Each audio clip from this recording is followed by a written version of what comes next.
Hey everyone, it's Peter Kerr from Daydream Nation. Today's episode is Once and Done Rock Albums, featuring John the Music Nut. So sit back, relax, and enjoy the show.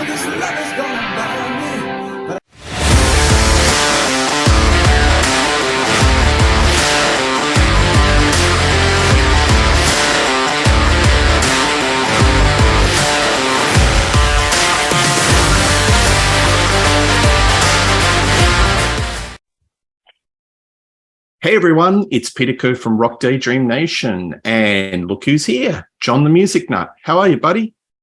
I'm doing great, Peter. How about you? Not too bad, not too bad. Been looking forward to this show. We are going to do an episode on Once and Done. So the premise of this show is rock musicians that put out one album and that's it. They were done. We're going to pick 4 albums, and then we'll throw in a few honorable mentions in the tail end and go round robin. So, John the Music Nut, what is your first pick? All right, thank you so much, Peter. As we said just right before we hit play here, or hit record, I'm going chronological with mine. My first one was released in May of 1969. Now, this was an artist who had already gained a reputation by being part of other bands. He played drums on the first album by Jefferson Airplane called Jefferson Airplane Takes Off. And then he played guitar on the wonderful yet overhyped debut by the band Moby Grape. He was later exited from this band. And not too long after this, after he did a spell for his mental illness, he recorded this classic, I guess it's a classic. This is Skip Spence, and the album is called Or. Right. Okay. He's become a footnote in rock history, but This was a shooting star. A lot of people have called him the American version of, the American version of Syd Barrett. Right.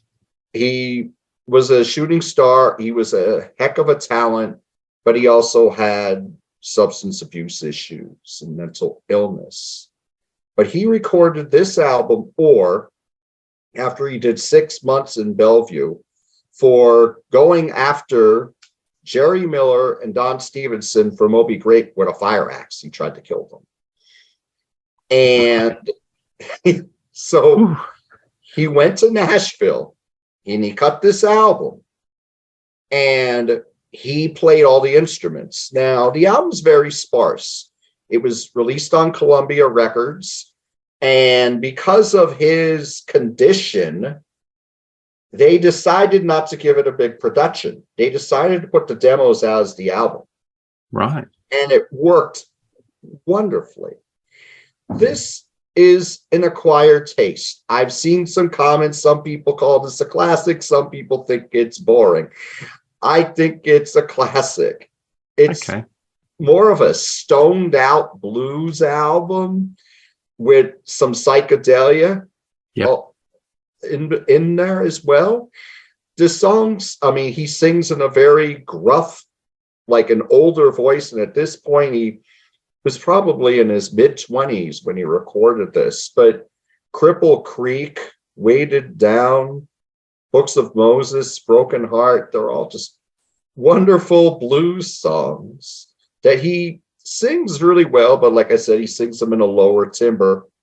Lawrence of Euphoria is this cool folk song. It's like a minute and a half, and it's very Syd Barrett-like because it's got some very comical lyrics about it. Little Hands is the opener, which is very good. The last song is Gray Afro, and that was the psychedelic song. That was psychedelia along the lines of Country Joe and the Fish. Like, it was really out there. And this was originally released on Columbia, and for many years it was their lowest selling album because they didn't give it the push. Yep. And they took it off of the market. the version I have was released on Sundazed Records. And just to give you a personal, my personal experience with this album, a good friend of mine burned this album for me 20 years ago. And about a year and a half ago, I found this at a record shop in Quakertown, Pennsylvania, called Record Revival. And this is a cool record store because they have to use CDs, but they don't raise the price on them because they might be more obscure. So I picked this bad boy up for $5. Nice. And it was a nice find. And I went up to the cashier, who they know my face, they don't know my name because I'm not there too often. And I walked in and I put this here and a couple other CDs, and they go, "Well, you have exquisite taste." I go, "I've been looking for an original copy of this for 20 years. And I go, "I can't believe you have this." And he goes, "It just walked in 30 minutes ago." Fantastic. I love those sort of stories. Yeah. And yet great stories, and it's even better when you're the benefactor.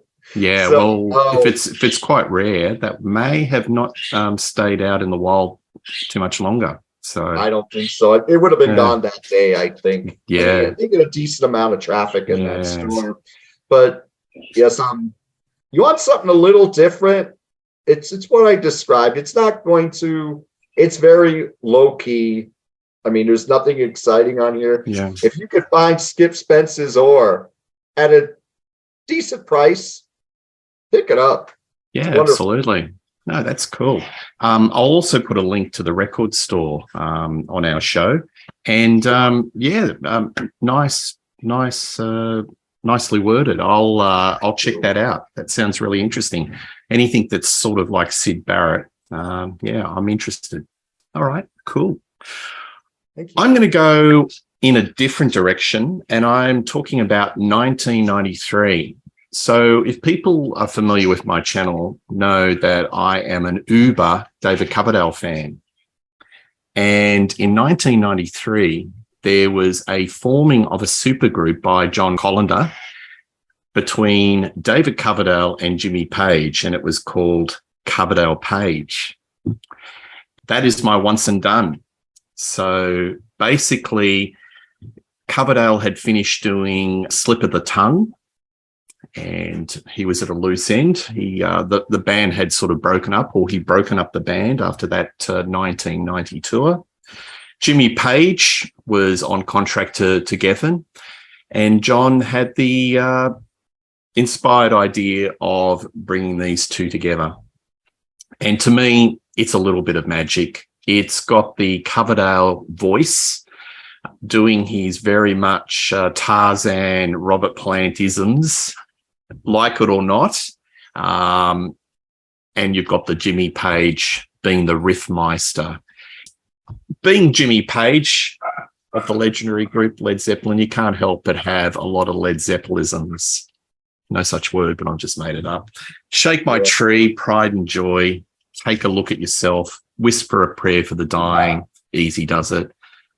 I think it's a great album. The only complaint I had in the day is that I'm a big fan of David Coverdale with that deep, bluesy, rich voice, where he's sort of in the Paul Rodgers wheelhouse. When he was into Whitesnake in 1987, he was more going for the more operatic and higher register. And this album, he's definitely going for the Robert Plant type of high vocals. That's the only complaint I have. I prefer him doing that deeper tone. But as a rock album, it's great. Went top 5 on the UK and US. They were going to do a world tour, but poor ticket sales in America, they abandoned it. They did a run of 5 or 6 dates in Japan, and that's been widely bootlegged. There's going to be an anniversary box set, I think, coming out next year. Apparently, heaps of demos, heaps of alternative versions, other songs, and maybe, fingers crossed, a remastering of some of those Japanese tour dates. But it was an interesting time because in the press, Robert Plant would be throwing stones at David Coverdale, calling him David Conversion. Yeah. Ripping off Led Zeppelin. And, there was a bit of conjecture that Jimmy Page was getting, a little bit of a one-up at Robert Plant by doing a collaboration with Coverdale. Very short-lived, no further albums, but I think it holds up pretty well. And to be quite frank, I think it's probably one of the best Jimmy Page solo things since Led Zeppelin. He hasn't been terribly prolific if you look at his discography. He's still missing in action. I think he's more of into the archival side of Led Zeppelin, looking at, we did the whole project of remastering the Led Zeppelin catalogue. I think he's much in that way. But I'd like to see him get a band together or get back, or I don't know, even maybe get David Coverdale. I'm not sure what David's voice is at this point in time, but it was definitely a super group. One little story I want to share. Apparently the both of them were walking through New York near Central Park, and taxi cars were apparently almost colliding into each other. There was a little bit of buzz, like, are you two getting back together or getting together? So there was a lot of hype, but it just didn't seem to. I don't know. Maybe they should have given the American tour a bit of a go, because in the music industry in '93 was changing. Grunge was happening, or definitely was more alternative music. Maybe just they should have just gone out, and maybe the momentum would have built, and it would have been instead of a platinum selling album, a multi-platinum selling album. Who knows? Yeah, that was that got a lot of rock radio play here, specifically Shake My Tree and especially Pride and Joy. I owned that album. I no longer own it, but now that you mentioned there's a box set, I'm curious. That's an album that I regret not owning now. It was a good album. I don't think it was a great album, but it was quite good. And I completely agree with you that he was trying to go high like Plants on a lot of those songs. He was trying to sing in that higher register. But yes, that it did go platinum here based on that recognition, the name recognition. But the songs were very good too. Absolutely. And I've got to just put a shout out to the band. So you had David Coverdale, Jimmy Page. You also had Ricky Phillips on bass from Styx, and Denny Carmassi from Heart on drums. And yeah, musically it's really tight, and they're smoking. So both of those guys you mentioned. I mean, Ricky Phillips was in Bad English. Ricky Phillips was in The Babies. Denny Carmassi, I believe, played in the original Montrose. He actually played, I believe he played with Cinderella. He didn't do the tours with him, but I believe he played on Long Cold Winter. Yeah, Denny Carmassi, both of those guys, they're talents. I mean, when you got guys like that who can play with anybody, I mean, who've been around, had those long careers, who could pick up and just play on anybody's albums. I mean, they're talents. Yeah, absolutely. I didn't know that they played on those albums until you just mentioned. Yeah, they did. And that was probably David Coverdale's last studio album that was on a major label in America and hit platinum status. I think a couple of the Whitesnake greatest hits hit platinum status, but he was basically, I know Whitesnake was on hiatus for a considerable period of time, and then they went through a kind of an independent route with various lineups that are still recording, well, up to recently. And I think he's doing a farewell tour that got abandoned last year due to COVID, and he's going to put that together. But two super talents. I think it's something that needs to be revisited. And Coverdale-Page, Once and Done. Excellent choice. And that was the album I thought we were going to cross over anyway. Oh, okay. You know what the thing is? You said it, and I was like, should have said that one, but I don't own a copy of it anymore. So I didn't, and I was, we started this exercise, and I had ideas going through my head. That one didn't cross my mind, but that's a very good one and done.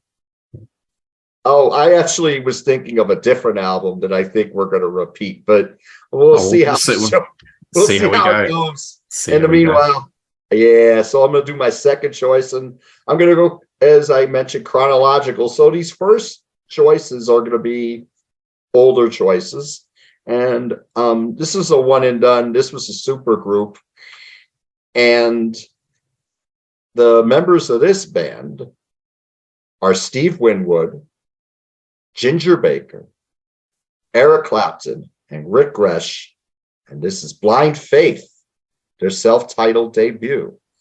You're looking at the cover, you're like, that's not the cover I remember. Well, it originally had a naked girl on the cover, and I have it right here, but I'm not going to show it. Yeah, I did buy this in 1990, but I do have the original one with the naked girl on it right here. And this is when I discovered the album. I discovered this album in 90 because by that point I was really heavy into Cream.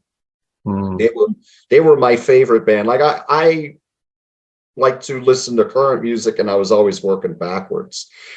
And by 90, I had all the Cream albums, and I was getting into Blind Faith and Ginger Baker's Air Force, bands like that. This album hit #1 in the United States. It was considered a bit of a disappointment, but I strongly disagree. I think this is a wonderful album. And in the glory days of album-oriented rock, you still heard two of these songs pretty heavy. And those songs were the wonderful ballad, Can't Find My Way Home, which Steve Winwood does a wonderful vocal on. And it was later done in the early 90s by the band House of Lords. And Presence of the Lord got played a lot as well. That was a wonderful track too, with some great guitar playing from Eric Clapton. But this whole album is very good. Had to Cry Today has a wonderful guitar riff in it, a soaring vocal from Steve. Well All Right was a version of the old Buddy Holly song. And it's a very good version of it. Sea of Joy, which is another cool song on it. Rick Gresh does a violin solo. Rick Gresh was a wonderful talent who he played in a number of bands. And then Do What You Like was the Ginger Baker showcase. Some people think it's long. Some people think it's too long. At one point I would have said that too, but now I really, really dig it. I'm a huge Ginger Baker. I've become a very huge Ginger Baker fan over the years.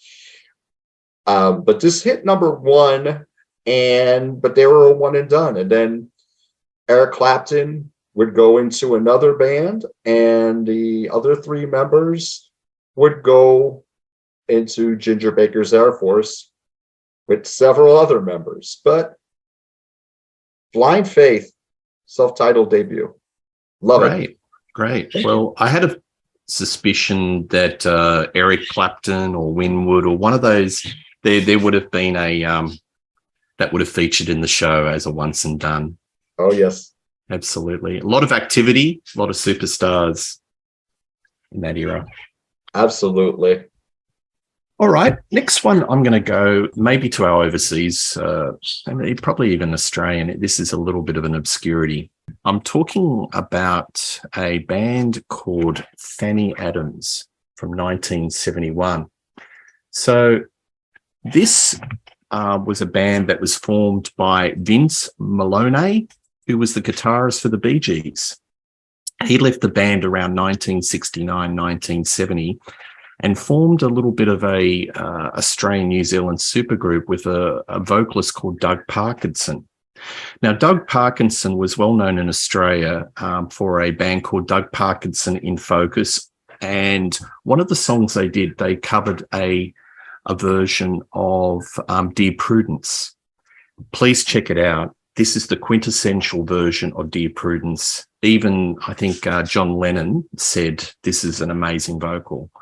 Doug Parkinson had a very deep baritone, rich voice, a very commanding presence. Check it out on YouTube. He has got the most wonderful soul voice. So put together a bit of a supergroup. This was signed to MCA, and how would I describe it? It's adventurous, it's heavy, progressive blues rock. It's got a little bit of stoner rock. If you like your Deep Purples, your Uriah Heeps, your Led Zeppelins, you would love that. Even Buffalo. Nice. Fanny Adams. There's only, how many songs? There's about 7 songs on the album. Some of them range between 8 to 10 minutes. It's magnificent. It's a little bit proggy too. There's different riffs and different time changes. Probably the signature song has got to get a message to you. So Once and Done. Why did they break up? Well, like most things, there was musical differences, there was interpersonal differences, and it didn't help that they were playing a discotheque in Australia called Caesar's Palace, and all of their equipment got destroyed in a fire. And in those days, they just gave up, and that was the end of the band. Yeah. Doug Parkinson continued to be a bit of a solo artist in Australia of, great repute. And Vince went on to various other projects. But for a brief moment in time, this band had great promise, but it didn't go anywhere. And they were on the MCA label. And in that world, when deep, heavy, progressive blues, not too far out of the wheelhouse of your, what you were just showing previously, was very much in vogue and getting played on radio, but alas, it wasn't to be. So something to work out, maybe a bit of an obscurity. I'm talking about Fanny Adams. Oh, bit of a reflection. There you go, Fanny Adams. This is sort of like a bootleg CD. So to get something on vinyl in the wild would be quite rare. But I think it's on YouTube. And if you see a CD version, pick it up. You won't be disappointed. Fanny Adams' self-titled debut, 1971. Thank you, Peter. I never heard of Fanny Adams. So I wrote it down and I'm going to check it out.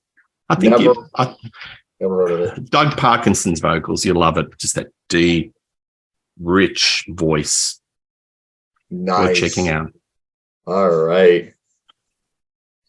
I love doing these shows to see if we're going to mention the same ones. And you always hit me with one that I'm like, I never heard of that, but based on I want to check it out. There's a few in this from my selection. So anyway, nice. What do you got next, mate? All right. Well, I was talking about Blind Faith and how Eric Clapton formed a different band and the other guys went into Ginger Baker's Air Force. Well, we're going to talk about Eric Clapton again. This is my favorites of the one and dones. This is Derek and the Dominos. And it's Layla and Other Assorted Love Songs. This is a classic. What a band. You had Eric Clapton on vocals and guitar, Bobby Whitlock on organ and keyboards and vocals, Carl Radle on bass, he along with Jim Gordon, the drummer, they did a lot of session work, played with a lot of other artists after this. Particularly, they were on the Mad Dogs and Englishmen tour that Joe Cocker did. And last but certainly not least, you had Dwayne Allman on guitar. When Eric and Dwayne play, it's magic. Dwayne's not on every song. He's on all of them but 4, I believe. But this is a wonderful album that I really love. And you got some great blues in here. Some of these got played a lot on AOR radio, like Bell Bottom Blues, Nobody Knows When You're Down and Out, Key to the Highway. Key to the Highway's been covered by so many wonderful blues artists. You have some very subtle yet sensuous songs, like the opener, I looked away and I am yours. Why Does Love Gotta Be So Sad is brilliant. It is so joyous. And the guitar playing by Clapton and Allman shines like the sun. They cover Jimi Hendrix's Little Wing, and they take it to amazing heights. Jimi Hendrix's original sounds like a blueprint. It's a short song, but the playing on here, the singing, they turn it into like a bolero type beat. It is a beautiful track. And Keep On Growing is a wonderful track. Tedeschi Trucks Band love to do that song. They do it live a lot. Last but certainly not least, we have to talk about the title song. The title song is a stone cold classic. You've heard it in so many movies. It's a classic song that you hear this day. Most notably, when I think of movies this song has been in, the last part of the song with that wonderful piano outro is at the end of Goodfellas. Yes, I was about to say that. Yeah, I associate you with Goodfellas. Goodfellas, when they go into the freezer and they Yeah. talk about what happened to some of the guys there. Thorn Tree in the Garden. I mean, it would be a perfect album if it ended on the title song Layla, but then you do Thorn Tree in the Garden. It ends on this really somber, beautiful note. Wonderful album. This was originally released in 1970. This was a 2 LP, and this is the remastered CD, 77 minutes. Not a wasted note. Wonderful album. Love it to death. Yeah. My third choice.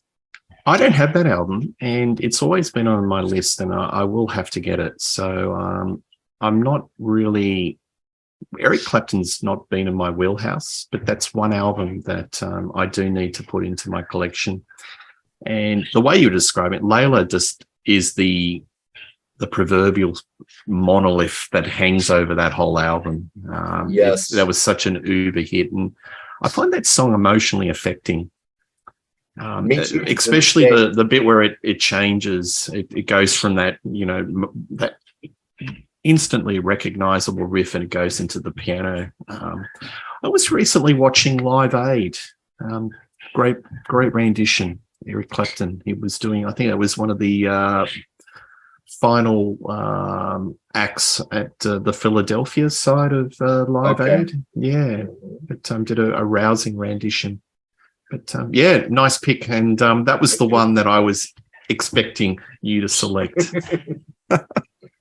Yeah, Righty. I got it, and that's the thing. I got to watch Live Aid again, because I was watching it more for the hard rock metal acts back when I watched it in '85 live, and now I want to rewatch that because there were so many artists that I got into later that performed there. Yes. I was. I've got the box set when it came out, but there were so many acts that didn't even make the cut on box set, and it's all out on YouTube. And it's a really enjoyable experience. I was there in the day watching it as a young kid, and sort of can remember it to this day. And Phil Collins going from one continent to the other on the Concorde. Did he play with Eric Clapton? I'm sorry to interrupt you. Yeah, he did. He did. I think he did. Nice. Yeah. What do I remember? Sabbath with Ozzy, the original, that was quite monumental. That was monumental. The Schmozzle, which was Led Zeppelin. Even at the time, I thought, "Oh, this is a bit of a shambles." I did too. Queen. That I always come back to that time and time again, because that was just a fantastic performance. So many highlights, but no, it's worth investing some time. It's a great sort of revisit into nostalgia and go back. Absolutely. Clapton was on fire. He was really good in that show. All right, well, I'm continuing with the bands that are probably not so well known, and we're going to go to another Australian band. Now, Australia per capita has produced many, many hard rock acts, but many fantastic garage rock or power pop acts. And this band was a collaboration between two independent acts that were a powerhouse in power pop or alternative rock in the 80s. And I'm talking about the Stems and the Lime Spiders. Dom Mariani was the vocalist guitarist for the Stems, and Daryl Mather was the guitarist for the Lime Spiders. And they put together a little bit of a supergroup, and the band was called the Sun Lumps. So there's the picture there. Very sort of plain sort of album cover. It's beautiful. It's power pop, jangly rock. It's got full of hooks, and it should have been, frankly, a much bigger hit. It's a little bit of a sort of a underground classic in these parts. Just to give you an example, it only hit number 60 in the charts in Australia, so that means not many copies. I haven't seen this album in the wild, but it's just got great hooky power pop. I mean, if you like Hoodoo Gurus, if you like that sort of Australian garage rock, you can't do wrong with the Sun Lumps. The outstanding tracks for me are like Melt, which is the number one, side one, track one. That was the single, and that was just such a jangly, hooky piece of pop-tastic type of a tune. It should have been a hit, but it wasn't. How She Loves, Mary Ann, Sunshine Gloves, it's a head scratch. But alas, it's a once and done. And I guess they, combining those two really well-known alternative groups in Australia, they thought it would be more commercially successful. This was around 89, 90. And again, the music scene was changing considerably. So there you go. That's another thing on the inner sleeve. Yeah, I don't know if I like the packaging of this album. It could have been maybe done a little bit better. But yep, that's it for me. That's the Sun Loves. Again, maybe a bit of an obscurity worldwide, but something that I'd like to just put to the audience and check it out on YouTube. And if you see a copy, grab it. It's a worthwhile experience, the Sun Loves. And the album is called Something or Other, which I should have said earlier. Something or Other. Okay. Another one I never heard of.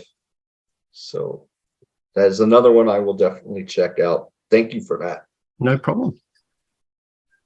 Okay, if any of you out there watch The Contrarians, where Peter and I met, you may have seen us do a episode on this album. This was a super group that was a one and done. This was released in 1984. And the name of the band is HSAS, and the album is called Through the Fire. This is Sammy Hagar, Neil Schon, Kenny Aronson, and Michael Shreve. Sammy Hagar at this point was writing. His career was really starting to take off. He had done the Three Lock Box album with the hit Your Love Is Driving Me Crazy. Neil Schon was in Journey at this point and riding high with the Frontiers album, which gave us 4 top 40 hits in the States.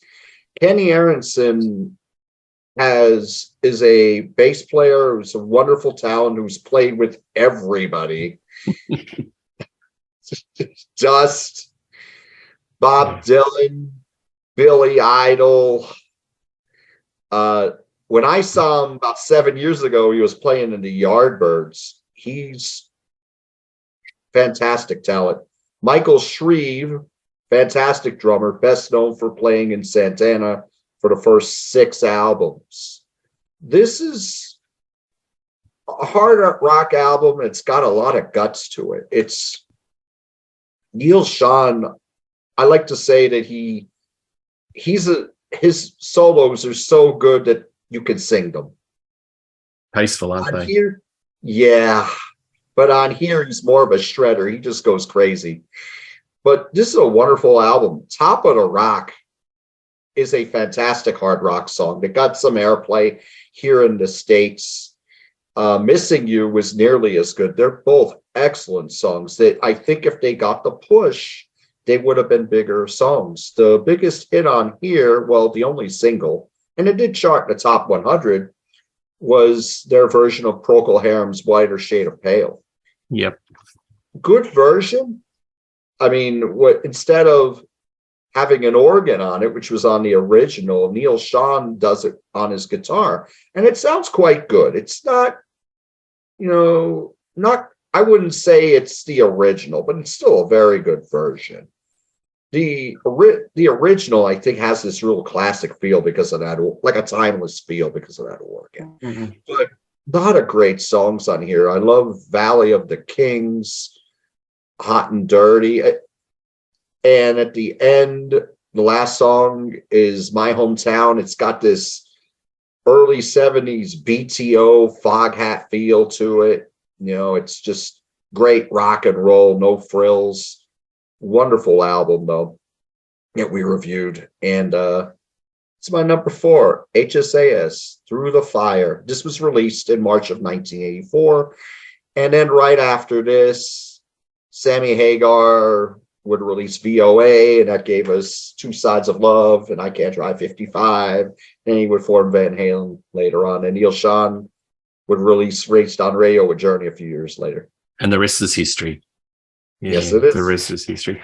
Yeah, thanks, John. Look, I have that album, and I can't put my finger on it, but there's something seems to be missing for me. I don't know. I think it's good, but yeah, it hasn't. I wouldn't call it a great album. There's just something, and I just can't put my finger on it. Maybe I need to listen to it a little bit more. Another reason why I don't think that was a success is the name. Can you imagine the radio announcers? It's a little bit of a tongue twister. So, You echo Mr. Tim Derling's commentary on this perfectly. When we did the show, that's what Tim Derling said. Why didn't this take off? And he works radio, and he said it's not a catchy name. It's not something. Yeah. He goes, even me, I'm just trying to say this name right now. I mean, it's not something that's going to be really catchy for someone that's just listening for the first time. Like, I don't remember the name, so that excellent point. Yeah. And your other comment on there too. It's like when we had the comments after the show, a lot of people were like, oh yeah, I love that album as well. And some other people said, it's good, but it's missing something. Yeah. There's something I just can't put my finger on it. Perhaps it doesn't have maybe maybe it's the hooks. Maybe I wanted to be a little bit bolder. But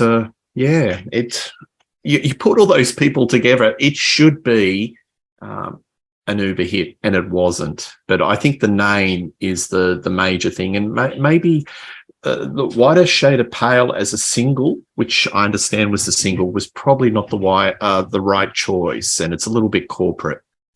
I mean, when you've got all those talents in the same room and you're going to put a single, why would you put a cover song?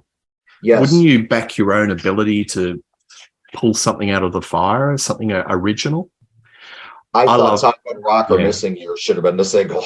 Yeah. Definitely. I love Neil Schon, his guitar work. I'm a bit of a Journey fan. It's a bit of I don't know if it's guilty pleasure or not. He's the king of the outros. Just, oh my gosh, he is just so in love. Yeah, just those Journey albums. Yeah, look, there's a lot of schmaltz on it, but musically, it's just got so much for the guitar fan. If you love your guitar heroes, there's just so much in those albums, and I love his guitar work. He just absolutely smokes. But yeah, that album, I played it. Maybe I need to give it a bit of a revisit, but there's just seems to be some sort of X factor missing. And for me, that it puts it into the category of good but not great. Anyway, Critics Corner. What am I? I'm just it's just an opinion. Yep. That's all we have are opinions. Absolutely. All right. keeping up the theme of Australian and probably not well known, we're going to go into the genre of hard rock.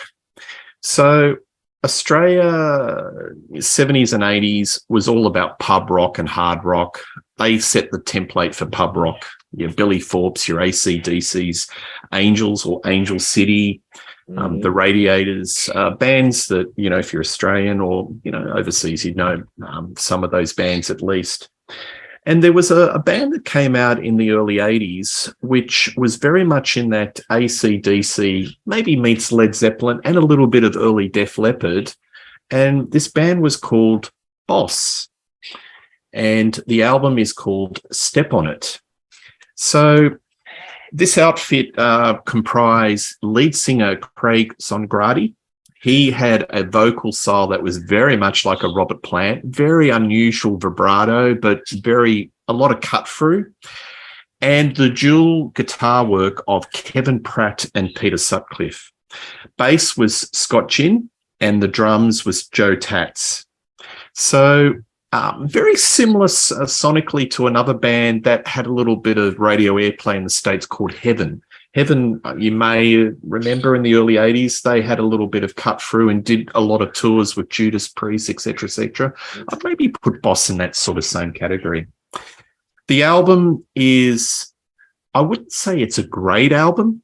I have a lot of sentimental attachment because I used to see this band in the day and follow them around, and they were just fantastic live, especially the vocals of Songrady and the guitar work of Kevin Pratt and Peter Sutcliffe. Kevin Pratt is an unsung Australian guitar hero. I don't think he plays I think he might play in Heaven. They've just resurrected Heaven. He does a lot of guitar teaching, but he is one of Australia's great metal guitarists. He is a shredder. He's got great tonality. And if you want to hear some great guitar work, dual guitar work, you can't go wrong with Boss. So there's the songs. Very much in the 80s wheelhouse. Yes. That Woman, Dancing Queen, Strange Games, Hard and Fast, Take It or Leave It, Freewheeling. And I'll see if I can show the lads. There you go. Some photos. I saw them in the day. I'll put this up a little bit more. But the album was released on RCA Australia. So it was like an affiliate of RCA. It sold stuff all in Australia. But apparently it generated a little bit of interest in Germany and Japan. It did a few units over there. Boss changed their name to BB Steel and recorded an album which was very much in the mode of Def Leppard, and BB Steel on and off are still going to this day. But it's that album, Boss, which is just like very hard meat and potatoes rock and roll, but with that dual guitar work, a little bit Judas Priest-like. I've thrown a few bands in here just to paint a little bit of a picture. It's worth investigating, but it was a once and done under the name of Boss, and that's Boss Step On It. And I've got a little bit of a sentimental attachment. The only negative, well, one of the negatives I could say about the album is it has a electronic drum track. So it's not a real drum. It's not a real drummer, but it's had all the way through. It had like fake drums, which is a little bit disappointing. I'd love it if they could probably remaster it and put like a real drummer on it. But other than that, that's a quibble. It's a solid rock and roll album and very much of its times. And yeah, I'm probably putting it up for sentimental reasons. That's Boss Step On It. What was the year that was released? 1984. Okay. And hit the Australian charts at number 78. So yeah, it didn't really set the world on fire. There you go. Very good choice. Another one that I don't know.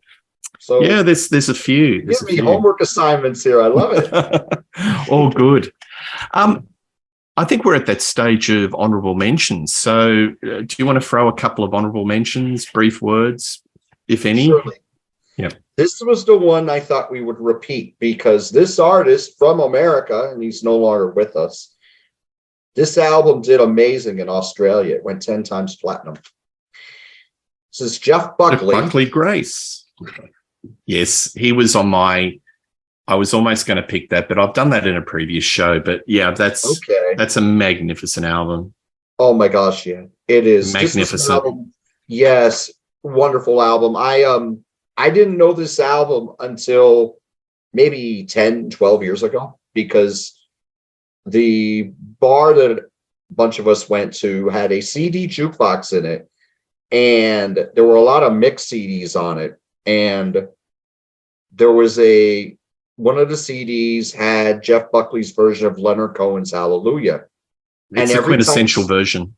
Yeah. Every time someone plays it, I see someone crying, and eventually that person became me. So I had to buy the album, and I bought this album 9 years ago, I'd say. And it's a classic. The title song, I love Last Goodbye, Eternal Life. Hallelujah is wonderful, but there are so many other great songs on this album. This was considered has been rated a #1 album in 1994 by Best Ever Albums. I can't argue it. Wonderful. Yeah. Look, he was a superstar in Australia for a period of time, and what show did I do that? I did Great Debuts, and look, probably okay. And there'd probably legs that we could have done it on artists that were bigger outside their country, because he was huge in Australia, but not in America. Yes. But his reputation did chase him, and he was post-death, as you know, the James Dean sort of principle. Some of these artists become bigger, post-death. But it's emotionally effective, and he had the ability to use vibrato and falsetto to show emotion, and then a lot of sort of influence a lot of artists to sing in that upper register and to convey emotion. So a different type of singing, a different type of artist in that time. That was right in the epicenter of grunge, and it was like a jewel in that year. It's a magnificent album. The Last Goodbye is just absolutely haunting. And if you've ever broken up with somebody and you play that, whoo, get out the... Yeah, I love it.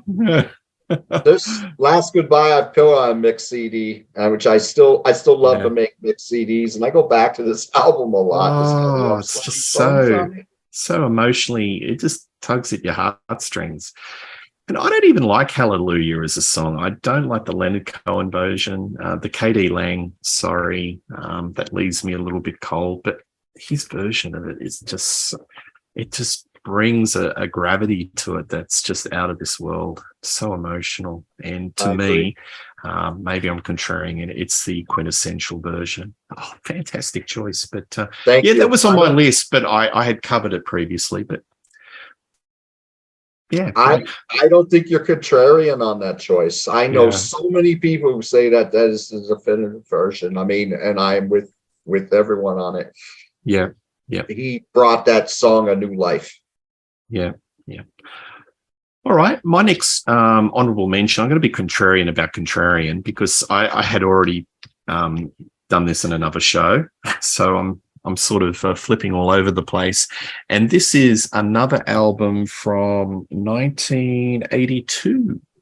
And it was another pairing of two major talents. And I'm talking about Glenn Hughes and Pat Farrell. And I'm talking about the wonderful 1982 album Hughes and Farrell. I cannot say enough great things about this album. It is a masterpiece. It flopped.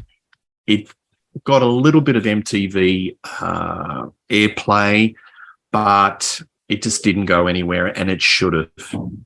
And a lot of it is to do with the two artists. They were in the midst of some pretty serious addiction problems. It is a cocaine album. If you look at their eyes, they've got they've got the cocaine eyes. I'll put it up on the screen. But look, they might have been doing all sorts of stuff in the studio, but what comes out is just a masterpiece. It's funky. It's a bit heavy metal. It's got a little bit of new wave element. It's it's just a crack album. I Got Your Number, The Look in Your Eye, Beg, Borrow or Steal, Hold Out Your Life, Who Will You Run To? I think it's actually Glenn Hughes' finest moment. His vocals have never been better. And they did a little bit of touring, but again, I think because of the substance abuse issues and maybe some interpersonal politics, it just didn't go any further. But over time, you'd read magazines like Kerrang, Hit Parade, and a lot of the metal artists would be going and referring to this Hughes and Froll album. So amongst musos, this album had a lot of traction and definitely had a reputation that continues to this very day. I know Glenn Hughes plays a lot of those songs in his song set and gets asked questions.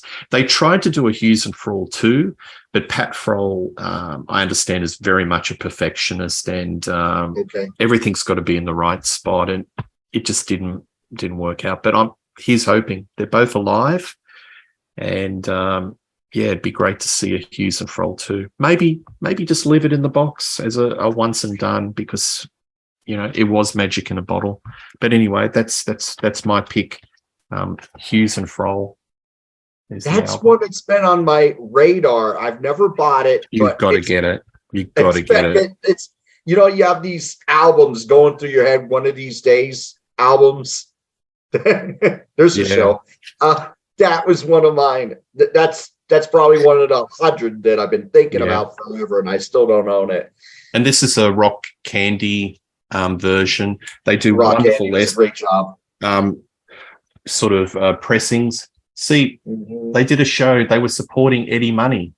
If you can see that a little bit, Okay. Time. But 82, that makes sense. Yeah. But it got rave reviews in the day, but it just didn't. And Frankie Banali played drums on it. Just interesting. And he's a monstrous drummer. Absolutely. The rhythm section. I think even Claude Schnell from Dio did a little bit of keyboards. So, all these 2 or 3 degrees of separation. Sweet. Excellent choice. Any one-liner special mentions of albums without going in depth that you could throw in? I know I've got one. What have you got? Okay. Well, I got 3, but throw it. Just one-liners, Yeah. Okay. Pride and Glory, 1994.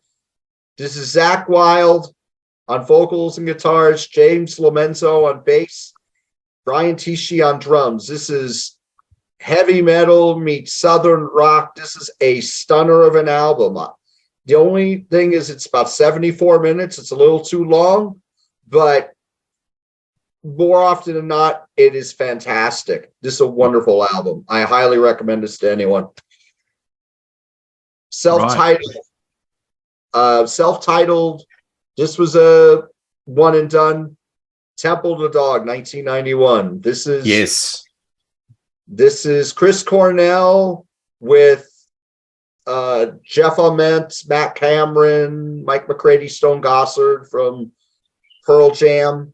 This album actually came out before Pearl Jam's 10 and Soundgarden's Bad Motorfinger had really hit. This is a very, very good album, particularly the first half. And they re-released it after those albums that I just mentioned had started to take off, and that's when it got popular with the songs Hunger Strike and Say Hello to Heaven. My last one, this is Little Village. This is from 1992. This is the lineup who performed John Hyatt's breakthrough album in the United States called Bring the Family in 1987. This is John Hyatt on vocals and guitar, Ry Cooder on guitar, Nick Lowe on bass, Jim Keltner on drums. This got a lot of hype. It's a pretty good album. I think the albums that Hyatt did around this are better, but there's a lot of good songs on this album, most notably Inside Job, Take Another Look. Very good album. Good stuff. Thanks. Yeah. I'll just do a quick shout out to an album I know you don't like much, but I'll throw it in. 1977, Sex Pistols, Never Mind the Bollocks. I like it all, I'll lump it. it's a revolutionary album. It did change the face of music, and they were the poster boy of punk. And even if you don't like punk, on a rock and roll level, it's very primal, and there's a lot to like. And the rest is history. So I think that's a very classic example of Once and Done. And I was sort of considering putting that in my 4, but I wanted to go down a bit more of an obscure route. But that's definitely one I want to bring to everyone's attention. All right. Like Pretty Vacant. Pretty Vacant. I like Pretty Vacant. Yeah. All right, John, as always, you bring it home. Thank you very much for your time in doing this show. Everyone, please like and subscribe to Daydream Nation. Your comments, I really appreciate your comments.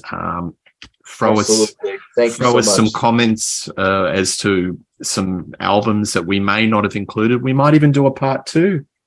I think there's so many once and dones, but yeah, I think a lot of this is it's a good mix between the old and the obscure. And I always sort of like putting the obscure out and encouraging people to check out bands that they may not have heard of. And there's a whole world out there of obscure bands that definitely worth investigating.